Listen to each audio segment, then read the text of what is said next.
1,000 years before modern medicine understood the psychology of fear, ancient Chinese villagers were deliberately terrifying themselves on the most important night of the year. Not out of madness, not out of superstition, out of a strategy so precise, so calculated, that modern neuroscientists are only now beginning to understand why it worked. Stay with us, because by the end of this video, you will never look at a firecracker the same way again. What you are about to discover is not a story about folklore. It is not a story about religion. It is a story about survival, psychology, and one of the most sophisticated behavioral engineering systems ever constructed by a pre-modern civilization. We are going to break down the ancient Chinese New Year traditions that look bizarre on the surface: the noise, the red, the food taboos, the ghost chasing, the ritual chaos, and reveal the hard, brutal, scientifically sound logic hiding underneath every single one. We start with something as simple as a color, but by section 3, we will reach a tradition so psychologically advanced that researchers at Princeton studied it in 2019 and called it startlingly modern. This only gets stranger from here. 15. It is the dead of winter. The harvest is gone. The village has been locked in cold darkness for months. Food stores are running low, disease spreads fast in crowded homes, and the psychological weight of survival is crushing every family inside those walls. This is the world in which Chinese New Year was born, not as a celebration, as a reset mechanism. Historians trace the origins of Lunar New Year back to the Shang dynasty, roughly 1600 BCE. The earliest rituals were not about joy, they were about purging. Ancient agricultural communities in the Yellow River Basin performed collective rituals at the turn of the lunar calendar specifically designed to break the psychological grip of a brutal winter. The celebration was, at its core, a neurological intervention, and it began with fire. 14. The legend of Nian is usually told as a children's story. A monster comes, people scare it away with noise and red, everyone cheers. But strip away the mythology, and what you find is this: a community that understood, long before the word psychology existed, that shared fear followed by shared triumph is one of the most powerful bonding agents in human neurology. When a group of people experiences a threat together, even a staged, ritualized threat, and then defeats it together, oxytocin and dopamine flood the brain simultaneously. Trust increases. Social cohesion tightens. The group feels invincible. The Nian ritual was not superstition. It was a community trauma reset delivered at exactly the right moment in the agricultural calendar. 13. Now consider the firecracker.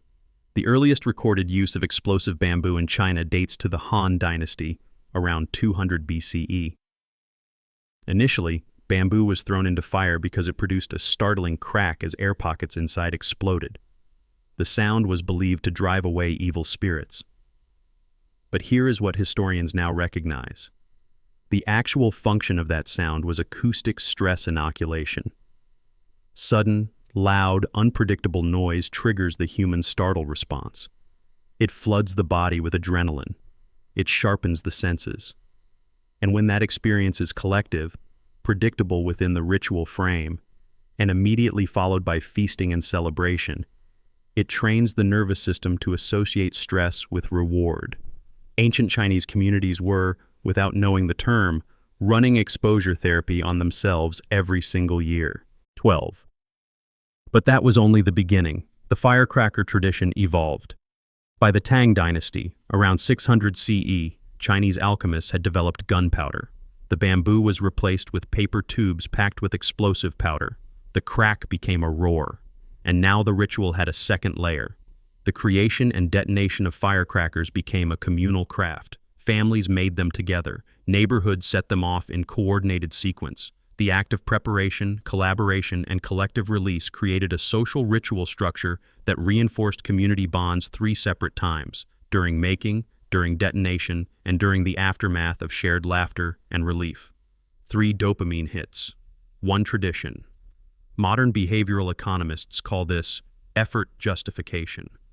The more effort a group invests in a shared experience, the more meaning and value they assign to it. Ancient China built that principle into every layer of New Year preparation, centuries before anyone named it. 11. And this is where it gets unbelievable. The timing of Chinese New Year is not arbitrary. It falls on the second new moon after the winter solstice, the darkest, most psychologically vulnerable point in the agricultural year. Modern chronobiology has confirmed that the weeks following the winter solstice represent the peak of seasonal depressive episodes in Northern Hemisphere populations. Ancient Chinese ritual designers, whether by observation, accident, or both, placed their most intense sensory and social stimulation festival at the exact neurological low point of the year. Light, sound, collective ritual, shared food, family reunion. Every element of the festival is a direct countermeasure to seasonal depression. They did not know what serotonin was, but they knew when people needed it most. 10. Now we turn to red. Red is everywhere in Chinese New Year. Red envelopes, red lanterns, red clothing, red door decorations. It is so ubiquitous that most people assume it is simply cultural preference. It is not. The psychological research on red is extensive. Red triggers heightened alertness, increased heart rate, and elevated arousal in the human nervous system. A 2011 study published in the journal Emotion confirmed that red environments increase both energy and perceived social warmth. Ancient Chinese communities did not have that study, but they had 2,000 years of observational data. And what they observed, generation after generation, was that surrounding people with red during the festival intensified the emotional charge of every interaction. Red made the celebration feel more alive, more urgent, more real. They were engineering emotional amplitude, turning a village gathering into a full-spectrum sensory experience that the brain could not ignore or dismiss. 9. The red envelope, the hongbao, deserves its own moment. The act of gifting money inside a red envelope during New Year traces back to the Song dynasty, approximately 960 CE. Elders gave red pouches containing coins to children. The stated purpose was to transfer protective energy. The actual mechanism was behavioral economics 1,000 years early. Gifting creates obligation. Obligation creates social bonds. Social bonds create community stability. And doing all of this publicly, in a ritualized format with specific denominations and specific relationships, created a legible social ledger, a visible map of who owed gratitude to whom and who held responsibility for whom. It was not charity. It was a distributed social safety net, encoded in ritual, renewed every year. 8. Now the food taboos. This is where things get strange. Chinese New Year carries a detailed and seemingly irrational set of rules around food. You must not eat porridge on New Year's morning, associated with poverty. You must not cut the longevity noodles, cutting them shortens life. You must not eat white foods. White symbolizes mourning. You must serve fish whole, never cut. The whole fish represents wholeness of fortune. These rules sound like superstition. They are not. What they are is a behavioral priming system.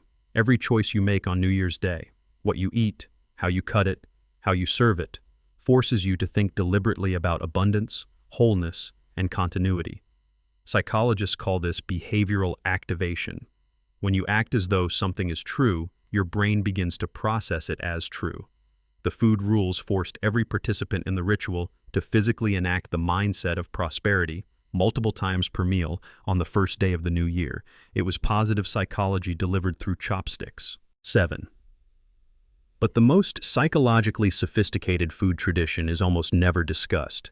On New Year's Eve, Chinese families prepare a reunion dinner, the Nian Yi Fan, that is deliberately excessive. The table is overcrowded with dishes, more food than can possibly be eaten. This is not waste. This is theater. The abundance on the table serves a specific neurological function. It interrupts the scarcity mindset that winter survival instills. After months of rationing, calculating, conserving, the brain is locked in threat mode. The deliberate visual and sensory overload of the reunion dinner performs a hard reset on that threat mode. It signals to the nervous system, the danger is over. We have enough. We made it. Researchers at the University of Michigan studying food behavior during stress published findings in 2017 confirming that visual abundance cues can measurably reduce cortisol, the primary stress hormone, within 30 minutes of exposure. The ancient Chinese discovered this not in a laboratory. They discovered it in the survival patterns of families who thrived year after year and whose rituals were worth keeping. 6. What happened next stunned historians.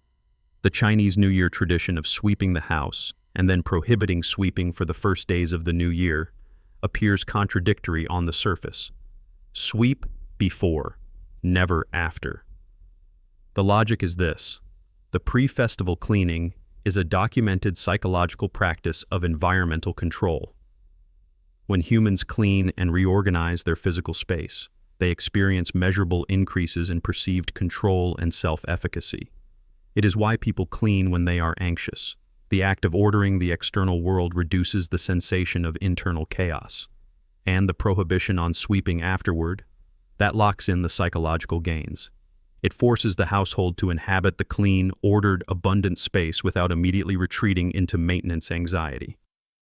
The new year begins in a state of completion, not ongoing labor, structure and rest, ritual and reward. Ancient China built them both into the same tradition. 5. The lion dance appears to be entertainment. It is not. The two-person lion costume, the thunderous drum accompaniment, the specific choreography of the lion accepting offerings and blessing doorways. This tradition, which dates to at minimum the Tang dynasty, is a sophisticated piece of community theater performing multiple social functions simultaneously. The performers are always young men. The training is rigorous. The public performance is their visible demonstration of competence and community commitment.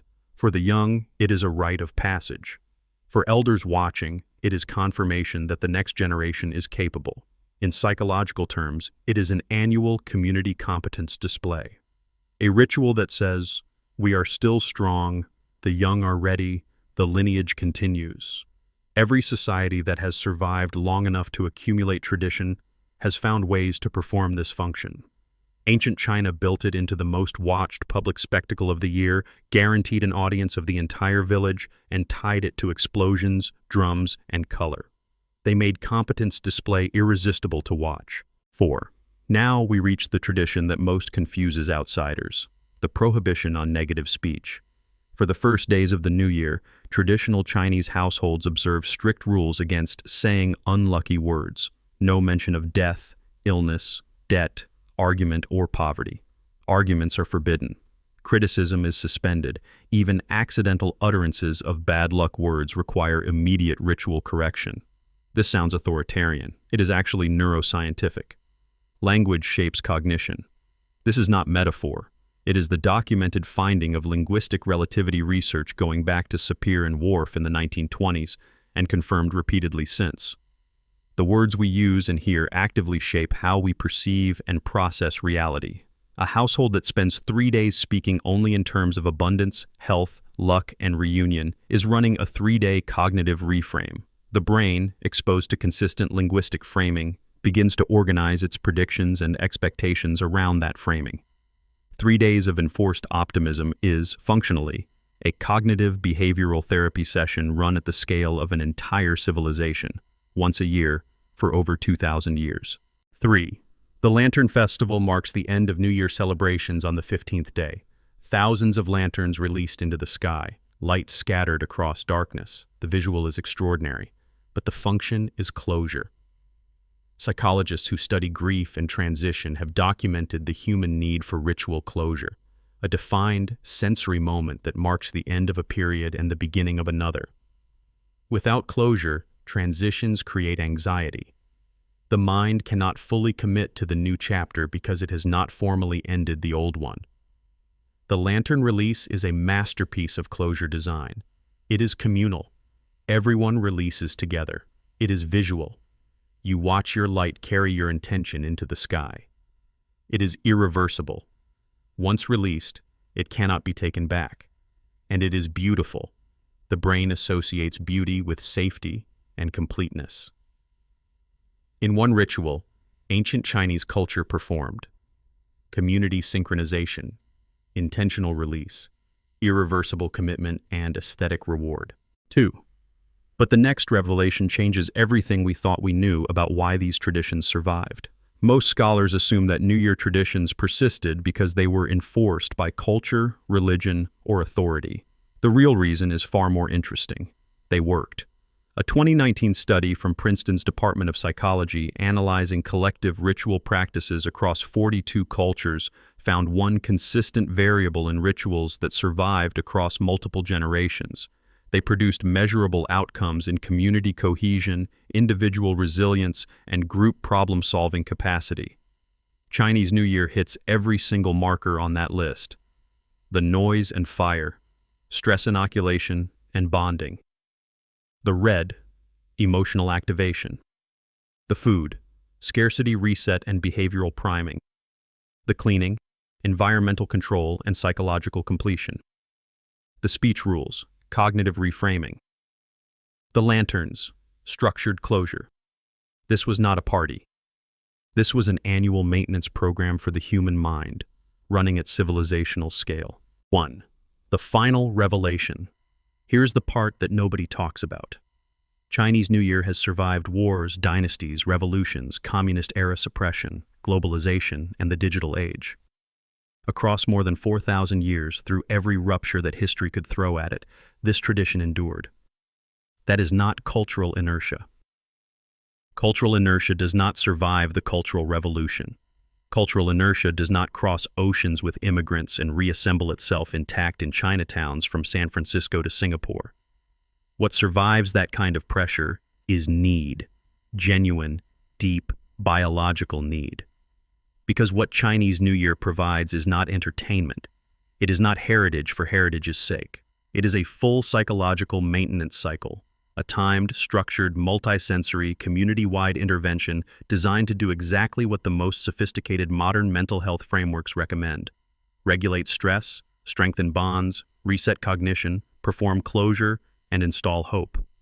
The ancient architects of this tradition, whoever they were, across whatever centuries they slowly built it, were not guessing. They were observing. They were iterating.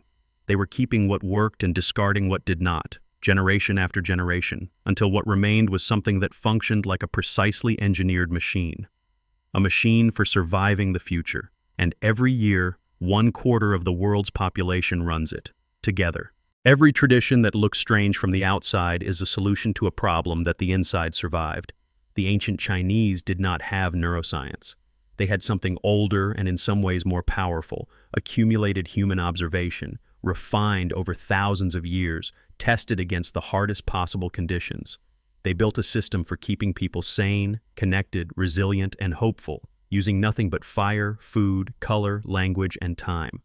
And it worked. That is not superstition. That is genius. If this video changed how you see history, subscribe to Dark Age History, because we are only getting started. The past is not dead. It is the instruction manual for the present, and we are just beginning to read it.